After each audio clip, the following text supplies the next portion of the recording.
So thanks for the lovely introduction. I guess, here I want to talk about why I got involved with Diabetes UK, and just to put a little bit of context on my journey, I only qualified as a personal trainer 5 years ago, age 40. It was very accidental. I am a very proud mum of 3 boys, and I was actually ex-corporate, so I used to work on the 28th floor of Canada Square, the tower there, as a global project manager. And growing up, diabetes has been really prevalent, not only in my own family, but especially in my community. My mum actually lost her dad when she came here, age 16.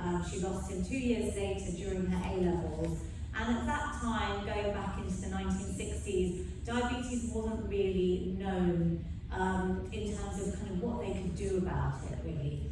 And her loss, and then it runs, unfortunately, in her family. So my uncle currently is really suffering from diabetes, as is my aunt. So it's definitely in genetics. And I think any South Asian person, when I go to talks and events, and I always talk about diabetes, I think everyone in the room puts their hand up if I ask them, do you or does anyone or your loved ones have diabetes? So we know how prevalent it is in our communities. When I did qualify to become a personal trainer, I was very private. I'm now obviously very out there on social media trying to raise awareness and help as many people as I can. But just before the pandemic, I actually got onto Sky News, where they discovered my concept of exercise snacking, which, if you don't know what it is, you'll be in for a little treat today, with the pun intended. And it was that period where I actually decided then to research the science behind exercise, because the reason I qualified was really what exercise had did to me, not just physically. I did go through a lot of weight loss, but more mentally, and through some of the really challenging points in my life, like losing my father-in-law, and things that we all go through as we go through midlife. And I actually raised a campaign when I looked at the alarming statistics that I found around diabetes, and this is going back into 2019. At that time, Diabetes UK was saying that South Asians are 6 times more likely than the average white person to go through diabetes, and twice as likely to have cardiovascular disease, which we know is the #1 world killer, and they're so intrinsically linked. So when I read those stats, and then when I started researching about the power of not just exercise, but eating well, sleeping well, lifestyle changes, things that are free and accessible to absolutely everyone. And I feel my community really lacked the knowledge and the education growing up. I didn't really know much about exercise, let alone things like strength training, which I really promote. I think every person should be doing some sort of strength training. And I raised this campaign, which I called Get UK Asians Fit, all by myself after having just blown up on Sky News several times. And then the pandemic hit. So I got onto quite a few radio stations, but then the pandemic hit, and I decided to go live twice a day with my husband and son, and then later on you may have seen the chair workout that I've done with my mother-in-law, which we continue to go live every Friday, bless her. Really to break down the barriers of time, cost and motivation, and my mission really is to help as many people as I can feel good physically, but also mentally, and reduce risk of chronic illnesses like type 2 diabetes. I think one of the more alarming facts is, as a mother as well, having 3 boys, is the statistics around pre-diabetes and how many people, especially young people, may be living with it right now. You don't even really know. So it's been a wonderful journey. Thank you in the intro.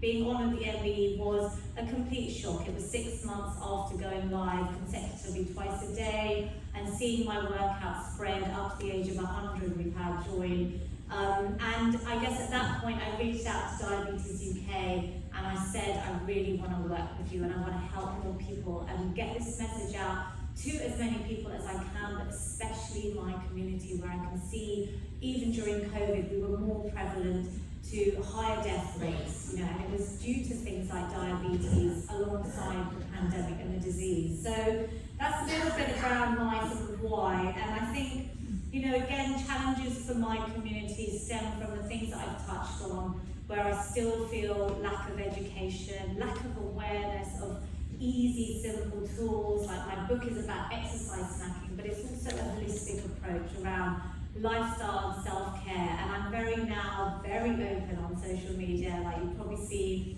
I share everything. I've been on tears on my gram, as Johnny has put it, about things that really matter to me, and I want to keep it real. I'm 45 now, and you know, even things like menopause, which I talk about very publicly, you're actually more susceptible to things like diabetes in midlife. So especially for women, I think everything is linked, and I feel like all the work I do, underpinning that, is trying to get the message out there that we can make these small changes in life that don't cost anything. And I think things like cultural barriers, so, you know, I lived in a joint family, there were 9 of us in the house, and sometimes women, especially in my communities, are brought up to just be able to give to everyone around you. It's about looking after others. And I'm sure it's in, you know, the same in lots of other communities like Michelle's as well. But what I try and reframe, and I want women to reframe, is that we've got to look after ourselves to be able to care for all the other people around us. And things like language barriers, or not being able to see someone like you up there, you know, publicly talking about issues like this, which are taboo. You know, I talk about menopause, I talk about dementia, I talk about diabetes, because all of the mental health, all of these things aren't really talked about in the South Asian community openly enough. And I think that's changing, which I'm thrilled to see. So it's been wonderful to be able to provide lots of, you know, work with you guys on the workouts. I know that you featured a lot of my exercise snacks, my feel-good workout. We've even done stuff with my mother-in-law in some of the guides and the tips, and I love coming to, obviously I was the face of the 1 million step challenge, I think in 2020, and you know, provided these exercise snacks and bits of motivation to all the Facebook community, which I absolutely love doing. So thank you all for all your hard work behind the scenes in getting these incredible campaigns, which I think are so powerful, and I see the feedback. You know, this is a chance for me to say thank you to all of you here that bring all these wonderful ideas together. You know, it's an honour working with Johnny. He's been, you know, a fabulous supporter of my work, but he's become a dear friend, as have, you know, many of the people in the charities that I work with. So I'm really looking forward to, I think is it next weekend? It is next weekend, the walk around Battersea, right? So I'll be doing exercise snacks. I hope to see lots of you there. So thank you for getting me involved. And I think my hopes for the future are really more representation. So, you know, if I can help in any way, I'm here. I want to be hopefully that person that someone looks at that maybe is living in that joint family where they can't express their views, their worries, their thoughts, or they're worrying about what they could do about their health.